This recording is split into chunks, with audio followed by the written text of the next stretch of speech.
Əlbəttə, burada çox müsbət dəyişikliklər də var, xüsusilə də bu Konstitusiyanın 1-2-ci maddəsindən o Moskva və Qars beynəlxalq müqavilələri sözünün çıxarılması çox müsbət haldır. Amma geniş ictimaiyyət düşünürəm müzakirələrə başlasın və bir müzakirələr açılsın ki, ümumiyyətlə Naxçıvanda bax bu muxtar respublikanın saxlanmasına ehtiyac var, yoxsa yox. Naxçıvan balaca bir yerdir və burada belə deyək, əvvəllər hardasa başa düşmək olardı. Amma indi Zəngəzurda yolu açılır, həm İran üzərindən yol çəkilir, qısa yol, həm inşallah yəqin ki, o Zəngəzurun üzərindən də tezliklə bir yol açılar.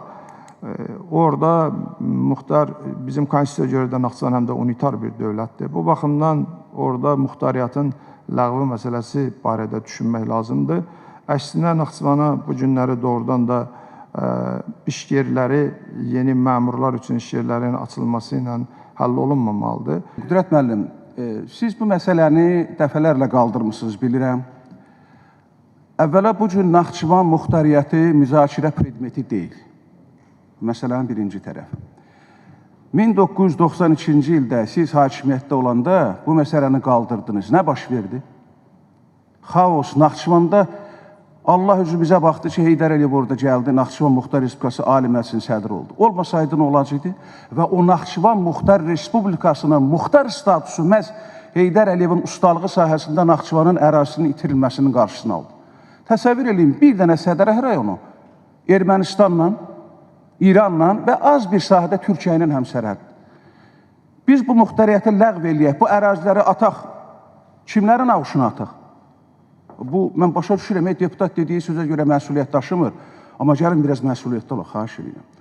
Bir də bu söz çox təkrar olunur ki, Azərbaycan deməli, unitar dövlətdir və onun tərkibində muxtariyyət ola bilməz. Qətiyyən yanlış fikirdir. Vice-spikerdə danışanda çox məsuliyyətli olmalıdır, mən bunu qəbul edirəm.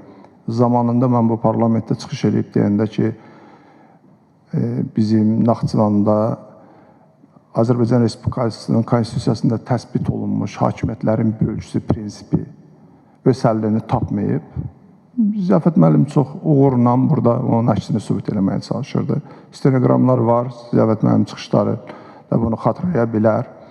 Ona görə də zamanla mənim burada çox qaldırdığım məsələlər sonradan öz əksini tapıb. Ümid edirəm ki, Naxçıvan muxtariyyatı ilə də bağlı məsələ nə vaxtsa öz həllini tapar. İkincisi, təklif vermək, təşəbbüslə hansısa çıxış eləmək.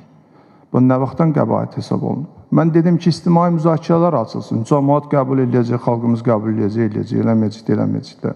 Ona görə də doğrudan da məsuliyyətli olmaq lazımdır. Sağ olun. Üzr istəyirəm, hörmətli xanım sədr. Qüdrət müəllim, siz həmişə Naxçıvanın muxtariyyətini ləğv eləməsini tələb eləmişsiniz. Mən isə Naxçıvan muxtariyyəti müdafiə eləmişəm. Götürün stenoqramlara baxın. Sağ olun.